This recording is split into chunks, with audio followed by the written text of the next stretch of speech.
بسم اللہ الرحمن الرحیم۔ ہم نے آخری سوال یہ چھوڑا تھا کہ آیا وہ بارش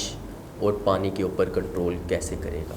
مسلم شریف کی حدیث پاک ہے کہ دجال آسمان کو کہے گا کہ پانی برسا تو آسمان پانی برسا دے گی۔ اس کی اب دو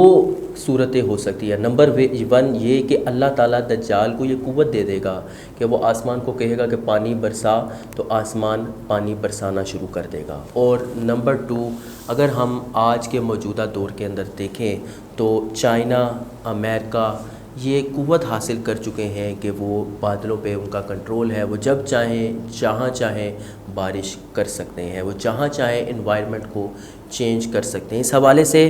ہم HAARP high active auroral research program جو کہ الاسکا میں اس کا ریسرچ سینٹر ہے USA، یہ لوگ ہائی پاور ریڈیو فریکوینسی کے نام پر ایک ادارہ چلا رہے ہیں۔ ان لوگوں کا کہنا ہے کہ ہم لوگ اس قدر فریکوینسی یہاں پہ لے کے آ رہے ہیں کہ جس کے تحت ہم پوری زمین کے اندر جو ریڈیو کا سسٹم ہے، نظام ہے، اس کو ہائی فریکوینسی کے ساتھ مزید بہتر بنانے کی طرف ہم لوگ گامزن ہیں۔ لیکن اس کے برعکس وہاں کچھ اور ہو رہا ہے۔ وہ لوگ ٹرم ویدر ویپنائزنگ اس کے نام سے ایک وہاں پہ ریسرچ کا ڈپارٹمنٹ پورا بنا چکے ہیں، جہاں پہ ویدر کو ایز اے ویپن یوز کیا جاتا ہے، اور وہاں پہ وہ لوگ اس چیز پر قادر ہو چکے ہیں۔ ان کے جو ریسرچرز ہیں وہ یہ کہتے ہیں کہ ہم لوگوں کا کنٹرول بارش کے اوپر ہو چکا ہے۔ وہ جو ریز ہے، جو فریکوینسی ہے ریڈیو کی، ان ویوز کے ساتھ جس طرح وہ بادل کو کنٹرول کرتے ہیں اور جہاں پہ چاہیں بارش برسا سکتے ہیں، وہ اس چیز پر کمانڈ حاصل کر چکے ہیں۔ اسی طرح چائنا کا بھی یہ دعویٰ ہے کہ وہ جہاں چاہیں جب چاہیں بارش کر سکتے ہیں، جس طرح چاہیں۔ ان کے پاس یہ کنٹرول آ چکا ہے کہ وہ موسم کو اپنے اختیار میں لے چکے ہیں۔ مسلم شریف کی حدیث ہے کہ دجال خشکی سے جب گزرے گا اور وہاں کہے گا کہ اپنے خزانے اگل دے، تو زمین اپنے خزانے اگل دے گی۔ اب یہ بھی دو صورتیں ہو سکتی ہیں، آیا کہ وہ اللہ تعالیٰ اس کو یہ طاقت دے دے گا کہ اس کے صرف کہنے پہ ہی خشک بنجر زمین سے خزانے نکلنا شروع ہو جائیں گے، یا پھر جو چیزیں آج کے دور میں اگر ہم کیا کہتے ہیں اس کو غور سے دیکھیں، ہمارا ملک پاکستان ہے، IMF سے ہم قرضہ لیتے ہیں، اور ایک وقت ایسا آتا ہے کہ ان کی پالیسیز کو ہمیں اپنے ملک کے اوپر امپلیمنٹ کرنا پڑ جاتا ہے۔ جیسا وہ چاہتا ہے ویسی پالیسیز پاکستان کے اندر لے کے آنی پڑ جاتی ہیں۔ تو دنیا کا یہ ماننا ہے کہ IMF اور ورلڈ بینک یہ دو ایسے بگ بردرز، یہ دو ایسے ادارے ہیں جو پوری دنیا کی معیشت کو کنٹرول کرنے کی صلاحیت رکھتے ہیں۔ اگر یہ نہ ہوں تو دنیا میں کافی حد تک غربت آ جائے، کافی ممالک اپنی حیثیت کھو جائیں۔ اصل میں یہ قرض دیتے کیوں ہیں؟ ان کی پالیسی ہے، یہ جب بھی کسی ملک کو قرض دیتے ہیں ان کو سپورٹ کا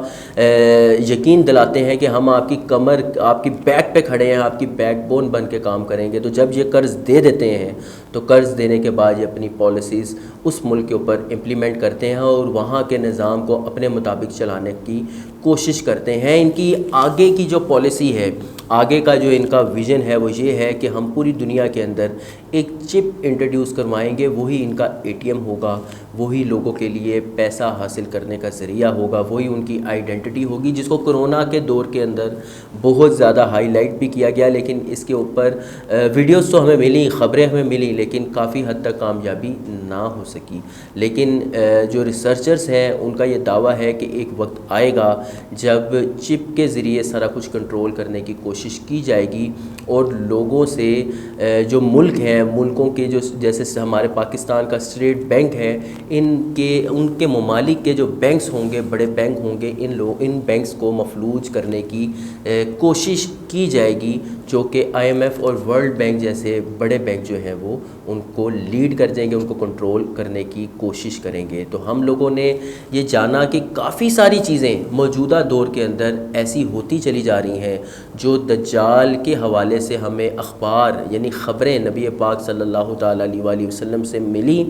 ان کو ماڈرن دور کے اندر جب ہم نے دیکھا تو وہ صورتیں ہمیں واضح طور پر نظر آنی شروع ہو گئیں کہ معیشت کے اوپر بھی کنٹرول کرتے جا رہے ہیں، ہماری جو زمین فصلیں دیتی ہیں اس کے اوپر بھی کنٹرول کیا جا رہا ہے، ہماری صحت کے جو معاملات ہیں، کرونا کی صورتحال پیدا ہوئی، اس کے لیے اگر ہمیں ویکسینیشن کی ضرورت پڑی، آیا کرونا ہے یا نہیں ہے، اس کے بارے میں ہماری مسلمان قوم کو یہودیوں کی طرف دیکھنا پڑا، انہوں نے جیسا کہا ہم نے ویسا کیا، انہوں نے جو دوائی ہمیں دی ہم نے وہ دوا جو ہے وہ ہم نے استعمال کی۔ ہمارے مسلمان ریسرچرز معذرت کے ساتھ اس حد تک نہ پہنچ سکے، حالانکہ ایک سوال یہاں پہ یہ بھی پیدا ہوتا ہے کہ حج جو ہے وہ اجتماع کا نام ہے، ایک سوال یہاں پر یہ بھی پیدا ہوتا ہے کہ بعد جماعت نماز جو کہ روزانہ ادا کرنی ہے اور وہ 5 وقت ادا کرنی ہے وہ ایک اجتماع کا نام ہے۔ تبلیغ اسلام کا پہلا رکن یعنی کلمہ طیبہ لا الہ الا اللہ محمد الرسول اللہ، یہ بھی لوگوں کو مل کے لوگوں کو تبلیغ کرنے کا نام ہے، یعنی اسلام کے 3 رکن ہی لوگوں کی اجتماعیت کا نام ہے۔ تو آیا ہمارے جو مسلمان ریسرچرز ہیں کیا وہ یہ بھول گئے کہ اسلام تو اجتماعیت، آپس میں ملنے کا، معانقے کا، آپس میں ایک دوسرے کا جو لعاب ہے اس کے اندر شفا کا درس دیتا ہے؟ تو ہمیں یہ اس کے اوپر بھی ریسرچ کرنی چاہیے تھی۔ یہ ہمارے علماء کا کام نہیں، ہمارے مسلمان سائنٹسٹ کا، ہمارے میڈیکل ریسرچرز کا کام تھا کہ وہ اس کے اوپر ریسرچ کرتے، دیکھتے کہ آیا یہ کرونا کے نام پہ جو دوریاں پیدا کی جا رہی ہیں، جو ہمارے مذہبی تہوار ختم کیے جا رہے ہیں، میچز تو ہو رہے ہیں لیکن حج کرنا مشکل ہو رہا ہے، میچز تو ہو رہے ہیں لیکن عمرے کے لیے مکہ مدینہ کی حاضریاں ہم لوگوں کے لیے ختم کر دی گئی ہیں، میچز تو ہو رہے ہیں، ایونٹس ہو رہی ہیں، پارٹیز ہو رہی ہیں، لیکن زیارات ختم کر دی گئی ہیں، کربلا و نجف کی حاضریاں ختم کر دی گئی ہیں، میچز ہو رہے ہیں، مساجد کے اندر مل کے کھڑے ہو کے نماز پڑھنا ہم لوگوں کے لیے مشکل ہو گیا ہے۔ تو آیا اس کے پیچھے بھی کوئی سازش تو نہیں؟ آیا یہ بھی کوئی دجال کے فتنوں میں سے کوئی ایک فتنہ تو نہیں؟ اگر ہمارے مسلمان ریسرچر یہ کہہ دیتے ہیں کہ ہماری ریسرچ کے مطابق یہ چیز بالکل درست ہے یا ہم نے یہ ریسرچ کر لی ہے کہ ہاں یہ بالکل ٹھیک ہے، تو ہمیں بھی تسلی ہوتی کہ یہ ہمارے ایک مسلمان بھائی نے کہا ہے، ہمارے مسلمان سائنٹسٹ نے کہا ہے، تو واقعی میں یہ بات بالکل ٹھیک ہے۔ اللہ تعالیٰ سے دعا ہے کہ مسلمان امہ کو اللہ اسی طرح کی جذبہ عطا فرمائے، اسی طرح کا جذبہ، یہ صرف ڈرامے دیکھنے کی حد تک نہیں کہ ارطغرل غازی دیکھ لیا یا عثمان غازی دیکھ لیا یا ہم نے صلاح الدین ایوبی کے حوالے سے موویز دیکھ لی اور بس 5-10 منٹ کے لیے جذبہ لے کے آئے اور بس کہانی ختم، موٹیویشنل سپیکرز کو سنا اور سننے کے بعد 5-10 منٹ کے لیے جذبہ لے کے آئے اور اس کے بعد بس ختم، یا پھر دنیا ہماری جو یوتھ ہے وہ ٹک ٹاک کے اوپر اپنی صلاحیت، اپنی جو ہڈن ٹیلنٹ ہے اس کے نام کے اوپر اگر ہم لوگ صرف ذہنی طور پہ مفلوج ہوتے جا رہے ہیں تو اس کا مطلب ہے کہ بہت بڑی پلاننگ ہو رہی ہے جس سے ہمارے مسلمان نوجوان بھی ذہنی طور پر مفلوج ہوتے جا رہے ہیں اور ہمارا معاشرہ آئے دن خواتین کے ساتھ جو ریپ کی کنڈیشن بنتی جا رہی ہے، قتل کرنے کی کنڈیشن بنتی جا رہی ہے، بھوک سے لوگ خودکشی کر رہے ہیں لیکن حکومت کو اس حوالے سے کچھ معلومات نہیں ہیں۔ ہمارے جو مسلمان ممالک ہیں ان کو ایک دوسرے کی خیر خواہی کا جو درد تھا وہ ختم ہوتا چلا جا رہا ہے۔ جو ہمارا مرکز تھا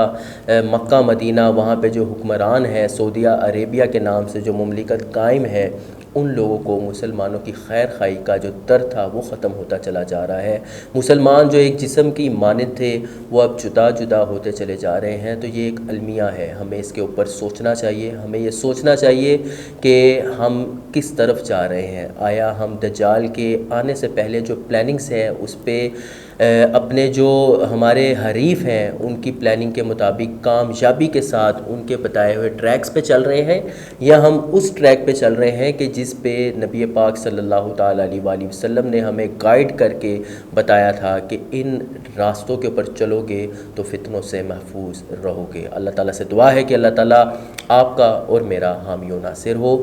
آخر میں دجال کے فتنوں سے بچنے کے لیے ایک وظیفہ عرض کر دیتا ہوں۔ سورۃ الکہف کی پہلی 10 آیات جو ہر جمعہ کو پڑھے گا وہ اگلے جمعہ تک